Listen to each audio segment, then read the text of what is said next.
Hello and welcome to Irish Football Fan TV. We're back with the Irish Abroad. Extra special episode today, lads. It's the end of season awards. I'm joined as always by Paul Nealon and the return of Steve Byrne. Oh yeah, the return. The return, yeah. You were away for a few weeks, weren't you? Shocking. Shocking. How are you? How are we, lads? I thought that was why it was an exceptional episode, because he's back. Oh, you're saying last week was an exceptional episode? No, this one. Oh, sorry. Is he Yeah. back? Extra special episode, yeah. Yeah. How are we after feeling? Communion. How was it? Great day. Great Yeah. event on a Yeah. Sunday, Paul. Ever been to one on a Sunday? No. You I had the don't think christening, they exist on a Sunday, but however. christening next week. Baptism. So, But yeah, we move. as I said, it is the award show. Unfortunately, the dry cleaners didn't get the tuxedos back out to us in time. But the weather dependent, we don't have them right now. But the lads have the awards there. The results are in those green envelopes. We have a couple of categories that we're going to run through. But not before we get into one quick topic. Paul, unfortunately, Seamus Coleman today, last game in Goodison Park, unfortunately went off injured. Just a word on him. Yeah, every week we're talking about what a guy he is, and he's not even playing. He said afterwards it was a thigh strain, so I wonder how that happened. Maybe it happened in the warm, but he just didn't look right throughout when I was watching the game. Like, he just didn't really look like he could run. He just looked awkward, you know. He made one good run up the line and crossed the ball, and then it looked like the Southampton defender caught him. And it wasn't long after that then he came off for Ashley Young, who actually had his last game as well. But Jake played centre half and was outstanding today, clean sheet as well. But Seamus Coleman, I mean, it looks as though David Moyes has said he's going to be staying on for another year. In what capacity we don't know, but it looks as though he'll be part of the squad at the very least. And we know from speaking to Hamer during the week that he's part of his World Cup plan. So it looks as though he'll still be kind of monitored and see how he does now next season. But I definitely think next year will be his last year. But it's great that he got to lead Everton out in Goodison Park in the Premier League for the final time. Yeah, You'd hope that. Sorry, Tommy. You'd hope that he's going to be fit for the international games, wouldn't you? That's what you'd hope. it looked quite serious, mate. I don't want to speculate, but it didn't look like he's going to be ready in 3 weeks' time. Well, he jogged off. He jogged off into the tunnel, so Okay. you wouldn't know. But if he's not ready maybe he should just take an extended break for the summer and try to come back in pre-season. Yeah, unfortunate way to have his last game at Goodison end, but it looked like he got great appreciation off the fans for, a legend at Everton and obviously for Ireland. But we'll get straight into it. We'll start with Young Player of the Year. So we put up a poll on Instagram, so the fans voted as well, and the three lads here, including myself and our amazing photographer Jay Burns, have voted on these. So we have our Irish Football Fan TV Player of the Year, and we have the Fans Player of the Year. We'll start with our Player of the Year. So Steve, the nominees were James Abankwah, Rocco Vata, Josh Keeley and Killian Phillips. Can you reveal the winner for us I can now? indeed, my friend. You did forget to touch on Johnny Kenny. The winner is Josh Keeley, the young goalkeeper. Can we get a bit of applause here or something? Yeah, Like Josh come on, Keeley, lads. Young Player of the Year. Unbelievable end to the season. Fantastic. What a player. And just to add to that, Josh Keeley did also win the Fans Player of the Year as well. Yeah. Young Player of the Year, 38% of the vote. And actually, Rocco Vata was a close second with 31%. But what's your thoughts on that? On Rocco Vata or Josh? On Josh Keeley winning the award? Brilliant. And I loved his interview during the week when he got Leighton Orient into the playoff final that faced Charlton. He'll actually be coming up against Conor Coventry, so one of them will be going up. Whether he stays there or not will be interesting to see. And he got called up as well for Ireland by Hamer, so it's been a very good end of season for him, and it's going to be interesting now. Can he make that next step? He's got 3 good goalkeepers ahead of him in Bazunu, Travers, and actually 4 probably in Max O'Leary as well. And Queeveen, who you'll likely think is going to be number 1 for the next while. So yeah, be good to see if he can get in and make some sort of an impact and maybe get picked for future squads. Can he bring the form back to Spurs? Will they keep him around? Will he go out on loan again next season? If Leighton Orient come up, will he go into the championship with them? So there's a lot of kind of good questions you'd be kind of wondering and hoping that he can answer them over the next month. But in terms of his award, excellent season, and it's no surprise that the Leighton Orient fans love him. Yeah, we'll touch on Rocco Vata for a second, but Steve, Josh Keeley, as Paul said, on loan from Spurs, a really important player for Leighton Orient this season. Scored that famous goal at the start of the season, and then another huge moment recently where he saved the penalty to put them into the playoff final. Internationals coming up. Looks like he might get a little bit of game time, and I'd be hoping for that. Would you? 100%, yeah. I know you're a big fan of him, and you were actually telling me that you were following his little stint at Leyton Orient, but you can see that the fans love him, like you said, and he's been very important for them. Him and Ethan Galbraith, the Northern Irish man. You're me. Yeah, very, very important. So I'd like to see Keeley maybe play in the championship next season, whether it's with Leyton Orient or not. Higher level championship. I think he's well able for that level. Yeah, and Paul, Rocco Vata was a close second in the fans' vote. Good season for Watford, scored some great goals, just missed out on this award. Yeah, got called up by Hamer as well. Sure he came on against Bulgaria too. Away, didn't he? Yeah. Yeah. So he's had a very good season. Unfavoured at Celtic, which is a bit crazy when you think of like Brendan Rodgers is bringing through. Johnny Kenny scored his first goal the other day. So it's a bit of a strange one. It didn't really work out for him. We didn't seem to rate him. He's gone to Watford. He's a really good season. Something to build on now for next year. He seemed to be quite close with Festi before he left as well. He's probably close with James Banquet, I would imagine, as well. So yeah, long may it continue. Hopefully he can build on a good season and take it into next season now. But yeah, I think if Keeley probably didn't have such a good end to the season, that Rocco Vata probably could have been this player that won the award. So I think it's right the way they've been nominated and voted, so we can't really disagree with it, but I think he's been very good. Yeah, absolutely, I agree with that. And congratulations to Josh Keeley, Irish abroad Young Player of the Year. Well deserved, honestly. Moving on to the best transfer of the year or best move of the year. So I believe Paul has this one. The nominees for this were Jake O'Brien to Everton from Lyon, Troy Parrott to AZ Alkmaar, Adam Ida to Celtic, and Josh Keeley again to Leyton Orient. So Paul, please reveal the winner. Oh, Troy Parrott to AZ Alkmaar. Well done, Troy. It's a lovely picture of him, and I don't know who the other guy is. Steve, your thoughts? Sporting. Yeah, I mean, I voted for him myself. I completely agree with it. And just to say, we all voted for Troy Parrott on this category. Yeah. And I think the fans were overwhelmingly voting for him as well. 62% voted for Troy Parrott to AZ as their best transfer. 100%. Look, he goes to AZ, what was it, for like 10 million. He's filling the boots of probably the best player in the Dutch League last season in Pavlidis. He scores 20 plus goals in all competitions. Can you speak Greek as well? I'm almost getting there. I'm more into my my French, yeah. And Turkish. It's getting there though, I like it. But yeah, look. League 1. Yeah. You always, when you look for a striker, you always say you want a striker that scores you 20 goals plus, and he done that for AZ. So look, there's not much to say. He's a fantastic player, and he had a great season. Paul, we got over to see him earlier in the season. Great move from it's turned out to be. Yeah, that's a good excuse to go to Amsterdam. I think I was been 3 times. I've seen him 3 times. You love it there, actually, don't you? Yeah, I do. I end up talking like a Dutchman for the duration. Probably wrecks your heads. But no, listen, he's popped up with big goals. Thankfully, the 2 games that I went to, he actually scored in. I didn't actually realise that till now. But he scored against Zwolle. He played against Anselmo Garcia McNulty in that game. And he scored in the Dutch Cup final. They were 2 minutes away from winning that. That would have been brilliant for him to win that. I really wanted him to win it. Obviously, you were there with me for that.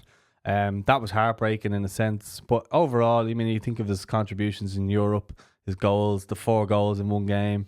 There's so many highlights for him this season. I'm sure it's his favourite season to date in terms of his football career. You know what I mean? I know he prioritises playing for Ireland and loves playing for Ireland and stuff like that. But I'm sure that this season's been a real kind of good year of highlights for him. And, you know, he could be hot property this summer. There's already clubs linked with him because of the season that he's had. He's really growing into his own. He's really understanding that number 9 role and what's kind of expected of him and in the way the Dutch play it in that 4-3-3 formation. So if he could go to a team, if he is to leave AZ, I hope he doesn't. I actually would probably keep him for another year, unless he can stay somewhere in the Dutch league where he joins a team that play that sort of formation, like an Ajax or something like that. They've obviously fumbled big time on the league today, or them or PSV or you know, just someone, just maybe that next step up. Where he's actually having the maybe pressure of having to win games like Adam Eades had to do with Celtic, where they have to win every game, where they're expected to win every game. I think it's a good pressure to have for those sort of players. So without kind of moving past it, like this move, you know, I think he's had a really, really good season. I mean, 20 goals is excellent. And another player that was written off and he's gone And he's probably opened doors for a lot of Irish players to look at the Dutch market or the Belgian market or that sort of league, to use that as a way of growing themselves and kind of using it as also a way of playing in Europe. Yeah. And Steve, like, as good as his move to Excelsior was, this move to AZ really kind of put him on a bigger stage, the European stage. It really highlighted his abilities. Was really important player for AZ this year, and was their top scorer and played in some huge European matches.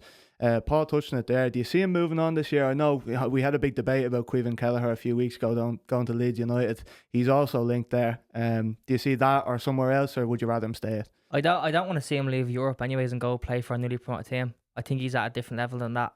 I know I always say it, but you said there, Paul, about it's good. It'll be good to see him go on and play under that pressure of like being at a big club and having to win. And that's just what I always think of when I think of his move to AZ. He's quite literally filling in for last season's top goal scorer in the league, and he went and done it. So I'd personally like to see him move up in the Dutch league. I think PSV is the perfect fit. Right now they've Luke de Jong. He's getting very old, and they just won the league again. I think PSV is a perfect fit, but Paul's show for Ajax is great too. Lower end Premier League, I don't want to see it. I really don't. Yeah. The ball should be in his court on that one, I think. So he's in a good position where he can probably pick and choose what he wants to do if he does go. Like, I think they're looking for like 25 million for him, AZ. So, which is mental, like, you know, but it's good. Very good. It's good for the club and for him if he does go, then he's getting a nice bump in a wage, and they're getting a nice fee for him, and it's worked out well because I'm sure the whole point was he comes there and he develops. And that's probably their model. He just spoke there about Pavlidis. You know, they're a bit of a selling club, and they produce a lot of young players. Also, they produced, I think they won the Europa Youth League. Troy was saying when I was over with him, and a lot of the players that are breaking through there are all, you know, you think of how many good Dutch young players, you know, come through the Eredivisie. So maybe he wants to stay there for a while, but he does look frustrated at times when I've watched him playing for AZ. It's just the ball doesn't come in the box enough, and the build-up play is just very slow, and you can see he just kind of wants to get on the end of it and stuff a lot of the time. But look, it's all positive. It's all in his hands, which is great. And he's a lovely young fella as well, so I'm delighted for him. Yeah, and I know Troy Parrott ran away with this award, kind of. But in second place was Jake O'Brien. Didn't initially look like a great move when he first went to Everton, and Sean Dyche wasn't really putting him in. But towards the back half of the season, turned out to be a great move, and David Moyes has really put a serious amount of trust into him. I know, as an Everton fan, you probably have a better perspective on that than most of us. Yeah, well, I think he's only lost 2 games, maybe 3. No, I think it's 2. I think it was Liverpool and Aston Villa, and then all the other games were unbeaten. And he played right back for, you know, I would say 95% of them, and he's just gone into centre back there in the last couple of games. And today he played against Southampton. And he was excellent. He bullied the centre forward. He looks like he's settling in there now nicely. The good thing for Everton is that what would probably describe his transfer the best is that looking at next season, they probably don't have to go out and sign a right back now because how good he's been. Like, in terms of, they know that he can fill in there. Do you see his future there at right back? Or no, he'll be centre half. Yeah. But I think a lot of good players who had to learn their trade under David Moyes all played out of position. Mikel Arteta was a right winger for Everton. Joleon Lescott was a left back. Phil Jagielka was a defensive midfielder. John Stones played right back for him as well. Yeah, so all the Seamus Coleman was a right winger. Or did I say that? So yeah, like a lot of kind of the way Moyes does things is he plays them in a kind of less maybe pressured position to get them used to it, and then eventually they kind of go into that role. So he will go centre half. He's been a brilliant signing. You look at the kind of mentality shift since David Moyes came in, and how many games Everton are looking back to the old Everton where they're hard to beat at Goodison Park, and he's popped up with, you know, good crucial goals as well to help Everton be unbeaten. But also, like, David Moyes, like, almost couldn't believe that he wasn't being used because of how good he's been, like, on the ball. You know, he's quite fast. People were saying he was slow. There was all these concerns, but he's come in and he's bided his time. And what a year it's been. He's expecting a baby now, and he's in the team. So I mean, it's worked out to be a pretty nice end of the season for him anyway. Yeah, and a great move for him. But congratulations to Troy Parrott. He's won our best transfer of the year for his move to AZ Alkmaar. So moving on to most improved player. This isn't necessarily a player who was like bad last season. It is in some instances, but in others it was kind of just players who took their game to a completely different level. So the nominees for this one were Matt Doherty, Finn Azaz, Jimmy Dunn and Robbie Brady. So Steve Byrne, please reveal the winner. And the winner is Finn Azaz. Oh, there we go. Finn Azaz. Brilliant. Well deserved as well. Go on the Finn. Steve, your thoughts on that? What a player. I mean, we've seen it in the Bulgaria games. Unreal. Absolutely unreal. Not much to say on him. But double digits in Well, goals we and want you assists. to... Don't say you have not got much. Tell us more. We want to hear all your thoughts on this. Double digits goals and assists in the championship. We've seen what he's done for Ireland in the Bulgaria fixtures. He's absolutely fantastic. He's being linked to Crystal Palace, who just won the FA Cup for a reason. And honestly, I think he starts for them. I think he's that good for a team that finished 12th in the Premier League, won the FA Cup. I think he's really, really good, lads. I think he has a high ceiling. And Paul, Finn Azaz also won 61% of the fan vote, so ran away with that award as well. Yeah, well, look, he's saying there about Palace. Obviously, we know he was linked with them after the international kind of roundup. I think it makes sense if he goes there because the likelihood is that they'll probably have to sell one of their bigger players like an Eze or Adam Wharton. So I think if one of them goes, they'll have money freed up then to bring in someone like Azaz, and they'll probably try and do like some sort of a rebuild. And What a move that could be. Have European football now as well. Yeah, what a move that could be. Actually, a great shout that. So yeah, it would be an absolute no-brainer for him to go there. Middlesbrough would probably be gutted to lose him, even though for some strange reason their fans always say he fell away for half the season. So yeah, anyway, I don't think they'd be where they are without him. Well, yeah, and I know the fan poll suggested that this was a runaway victory, and I don't want to move on from Finn Azaz too quickly, but the other nominees for this one, Matt Doherty, Jimmy Dunn, Robbie Brady, all well earned their nominations, and I actually thought that I think I voted for Matt Doherty in this one. Yeah, I mean, Why? we just think it's fair. Well, just his consistency to a level, and I mentioned like the kind of criteria for this award before. I don't think it's harsh to say that Matt Doherty wasn't anywhere near the levels that we expect from him in the last couple of years, and I think this year he kind of returned to the Matt Doherty that we kind of have grown to know. His consistency for Wolves, even Ireland in recent months, The Bulgaria games. he's performed really well. After a lot of criticism taken, he's performed very well this season, I thought.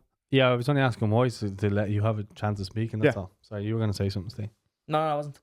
You were. I asked him why you were. Steve, you were. Get impressed here, lads. But yeah, no, I agree with you, 100%.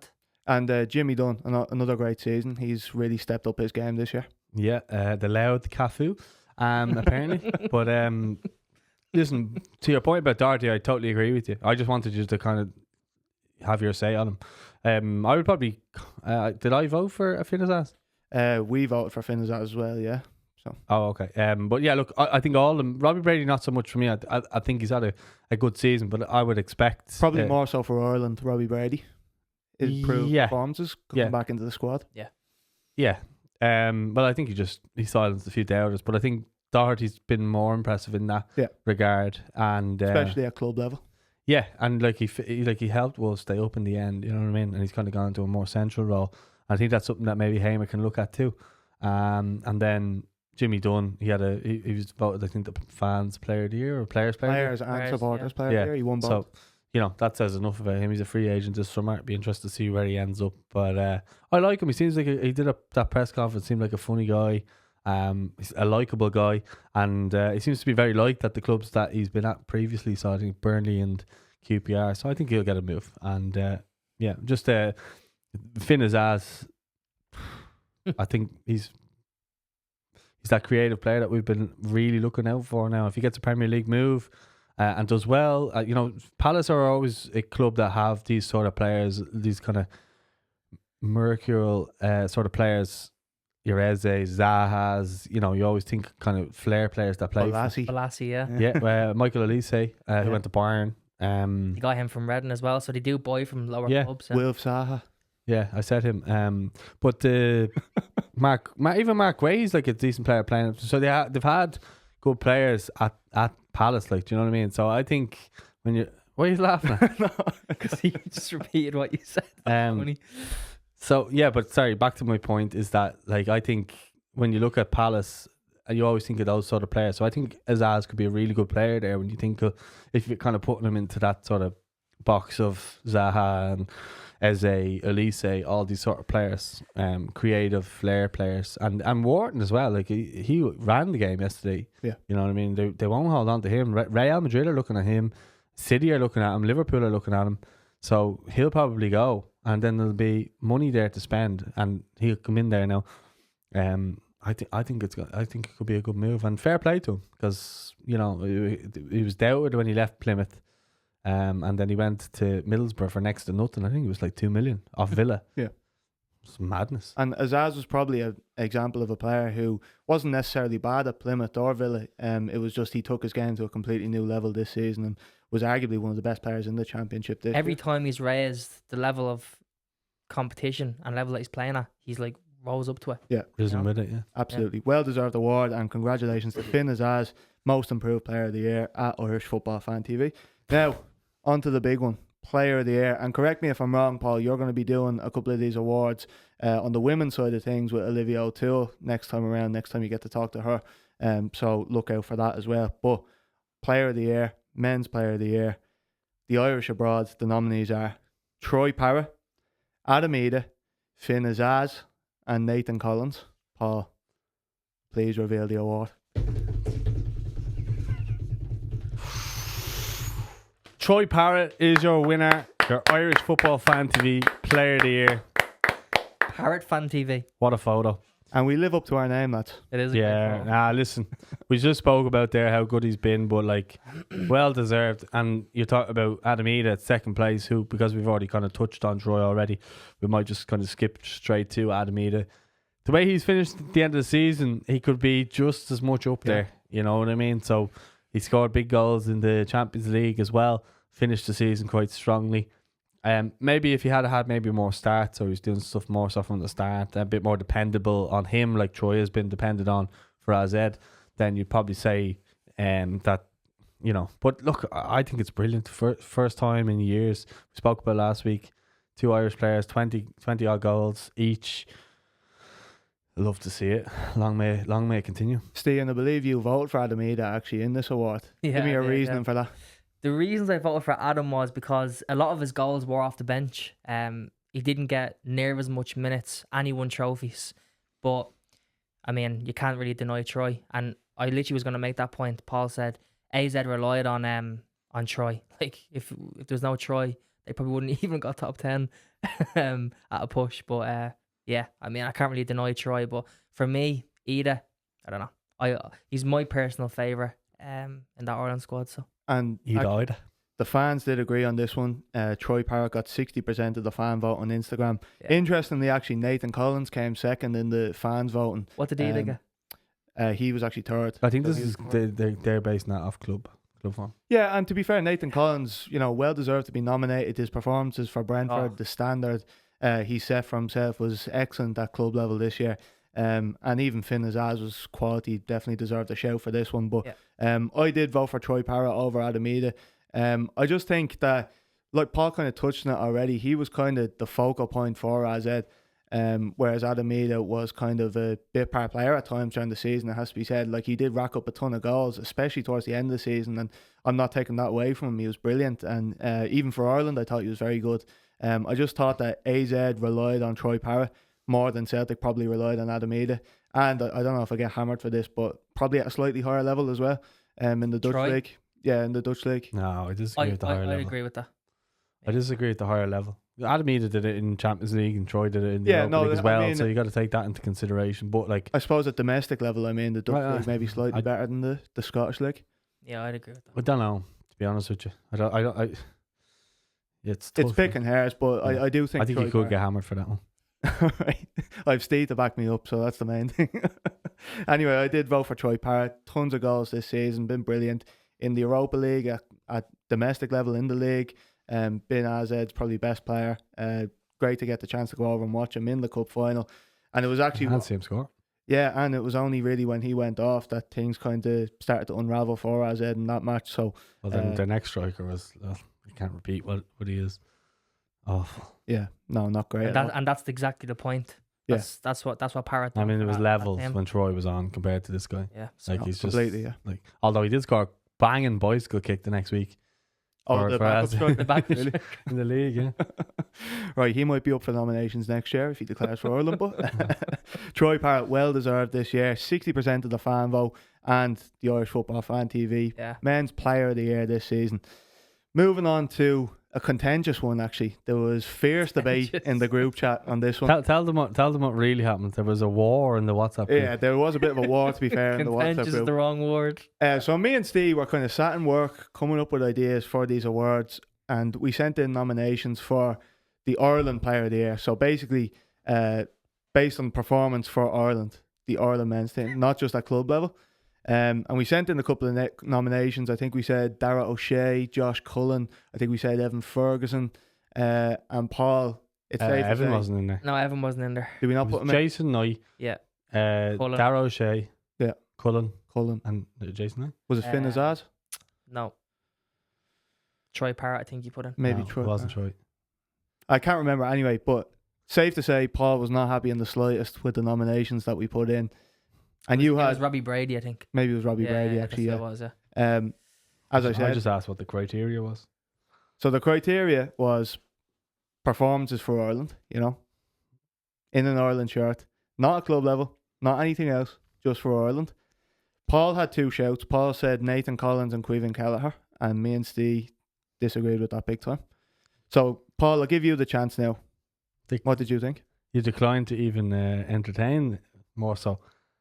Isn't that more to the point? Well, No, to be fair, you declined to entertain Cullen. Yeah, like me and Steve shouted at all for this award. No, I wish I had the four in front of me to know again. But I just think that you had players missed out. I think, like, go onto the Instagram there and tell me. Okay, while I do that, give me your reasons for Caoimhin Kelleher and Nathan Collins. Well, I think the only reason why you excluded them was because they both made a mistake against Finland. I don't think they've been good. If you look at the England game, Collins was our best player against England for that first half. Then we obviously went down to 10 men. And because Liam Scales got sent off, nothing to do with Collins. He was one of our best players. You think he looked shaky against Bulgaria, but did he actually do anything wrong? I don't think he did. Yeah, he gave up big chances that almost led to goals for Bulgaria. And a lot of people said that, to be fair. It wasn't just me and Steve. Sorry. I'm just kicking back here and stay here to agree. Lads, relax. It's only football. Like, it's a game of opinions. Caoimhin Kelleher, one mistake, and I think he's been very good otherwise. And I think that's why he was trusted then to go back and play with Liverpool as their number one. And to, you know, basically, I don't think if he hadn't filled in for Liverpool as well, which is, I know we're on Ireland, but if he hadn't have filled in those games and done well, they wouldn't have won the league. But he was so good that they didn't even miss Alisson and all that. And don't forget as well, he carried that form for Liverpool then into the internationals as well. Saved the penalty from Mbappe against Real Madrid as well. So, like, I know you're this is again back to Ireland, but he took that form back into Ireland, and I think he deserved it more so than maybe like Dara O'Shea, who I don't think really did anything. You know, he performed well, but like, you wouldn't have said he was a standout. Do you know what I mean? Well, I would Jason Knight as well. I mean, how many starts would he have made for Ireland? I'm not saying, and this is nothing against their ability or anything like that. I like them all as players, but I was just trying to work out a criteria of how exactly. Maybe we need to put more players in it. Probably would have solved that. To be honest. Okay, I'll give you a chance to get your say in here in a second, but I'll name the players that Minstey put in initially. It was Robbie Brady, Josh Cullen, Jason Knight, and Dara O'Shea. You Now, say wait, before you say that, ahead. and it was on the fly as well. We were really trying to pull these out here. It was hard to think of because a lot of these games are last year in 2024. You know, so And looking back, I actually would have thrown Evan Ferguson in there. you did say that after, yeah. I think I did. I would. Well, he throw him said in it to me there. in person as well, yeah. The reason my shout for Dara O'Shea was he was excellent when he filled in at right back. He did a phenomenal job there. And then when he went back in at centre back, I thought he was great in games that we had our back against the wall, had to defend and hold on to leads that, you know, we were trying to hang on to in Finland and the other games. I thought he performed really well. Whereas Nathan Collins, you say Dara O'Shea did nothing. I thought Nathan Collins probably did the exact same, except made them few mistakes as well. And cost us in a few areas. Caoimhin Kelleher, I'm not going to hammer. I didn't think he was terrible or anything, but he did make that one mistake, which I thought was kind of a black mark against his name for this award. So just one mistake for him. Well, this is the best player of the year. You have to kind of be excellent in this to win this award. And that's why I thought Josh Cullen deserved to be in it now. Josh Cullen was excellent all year, and you said he got overran in the midfield a lot. He did. But you say he got overran, but then we come on here and we talk about it every week. Well, every time Ireland are playing, that Cullen's the only nailed on midfielder and top level midfielder that we have. And add to that his know? brilliant assist in Bulgaria. Yeah, well, if you want to add that in, but even besides that, I mean, when you think of an Ireland 11, Cullen's like, him and Collins are probably the first names in there. Yeah. The Collins thing, I don't disagree with as much as you would, but I personally would have O'Shea in instead of Collins. But I get the Collins show. He's an important player for Ireland. But Cullen for me, if there's no Cullen in that midfield. Yeah, but that's the thing is because there's no one else really coming up that's playing that position. That's the only reason he's nailed on that position. But that means that he's doing it on his own as well. It doesn't. It just means that if you take Cullen out, there's no one there to take his position. He's done good. You're underrating the job that Cullen does in the midfield I think for Ireland. so, yeah. He's so important, and if you take him out, Ireland See what don't the play. comments have to say. Yeah, to be fair, we left this at a comment box, I think, instead of a poll because we couldn't actually come to an agreement on 4 people.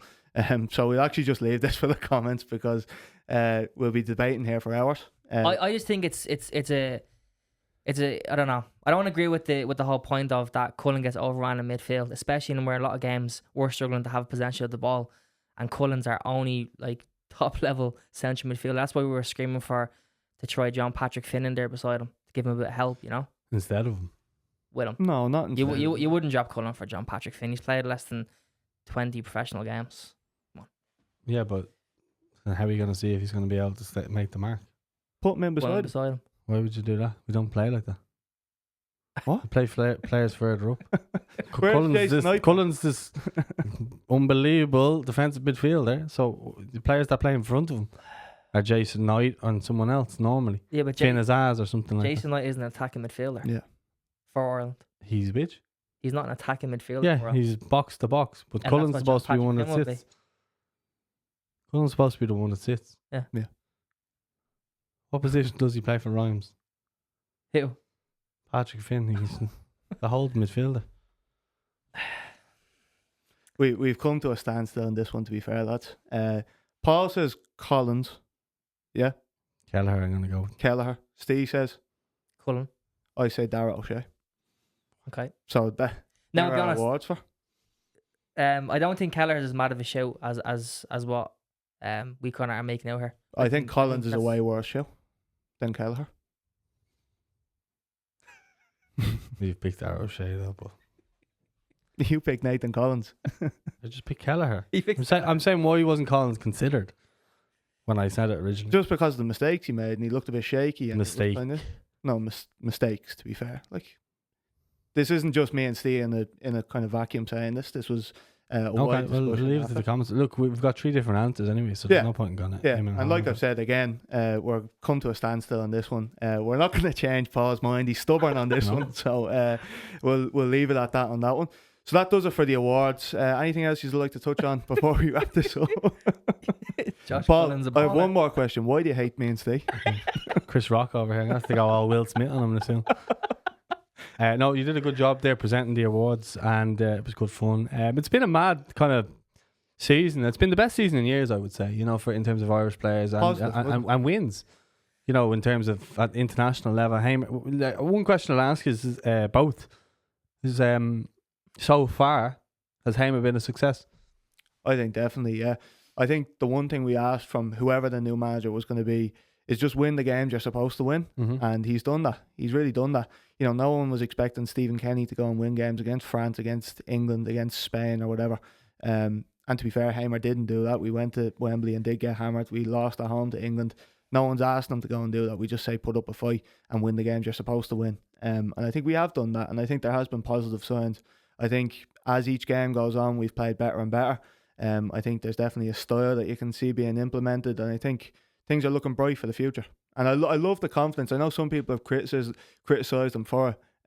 I actually really do like the confidence, the quotes that he kind of puts out there about being sure that we're going to qualify for the World Cup in America, Mexico and Canada. Yeah, and not having the summer off. I was only saying that to you the other day.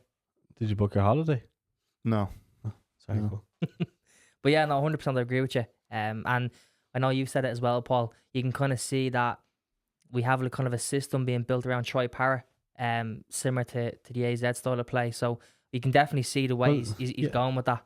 Yeah, he did that against Bulgaria, but that was a complete U-turn to probably what he was doing maybe against Finland and stuff like that. So I think it's good that he's adaptable to our stronger players or who's in form and doing it that way. I think that's been a huge plus. But I think maybe Kenny had his favourites and he'd play a certain way and he wouldn't change his ways, maybe like me, my stubborn ways, not changing players. But no, but he was like in all seriousness, Kenny was like 3-5-2, that's all I'm doing.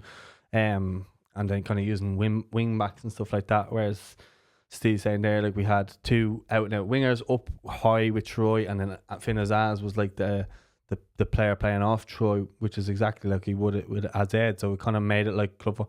Then we got the best out of Troy. I know he didn't score, but he got an assist. He done quite well up front with Evan Ferguson. Then the second game again, he mixed that one up because he went with a 4-4-2 or 3-5-2 or something like that. So he mixed it up, and we're winning games, and we look exciting.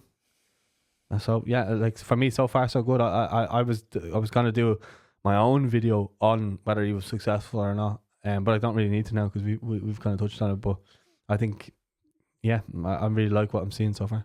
Another thing I would add to that, just to add to this positive feeling going into the future, I thought we looked really good against Bulgaria in that window, and previously before that in the Finland matches, and that's without Chidozie Ogbeni, Sami Smodic, Festi Ebisele. You're hoping that John Patrick Finn might come in and make an impact and hopefully give us meaningful minutes. Even the likes of Rocco Vata maybe come in and play a bigger role going into the future, maybe in the qualifiers coming. I think things are really looking bright, and that's adding to the players like Finn Azaz, who has kind of only recently come into form, especially for Ireland. Troy Parrott's in the form of his life. Adamida's in the form of his life. We're hoping Evan Ferguson's going to return to the player that we knew at Brighton a few years ago. No matter what move that is, that hopefully he regains that form, and all of a sudden things look really bright for the future. And we have a League of Ireland player back in the international squad. Yeah, which hopefully that's a sign of things to come, and not necessarily saying there has to be a League of Ireland player in every squad. It's great, it's lovely. Well, he has to step up now. Yeah, you need to earn it, and Josh Honahan, I would say, has earned it really in the position. European football more so, yeah. And especially in a position in need, left back. I know Robbie Brady's done well, but it's kind of shallow position for Ireland. So, great to see. Any more thoughts on that? That's all for today. Make sure to like and subscribe. See you next week. Great job, Tom.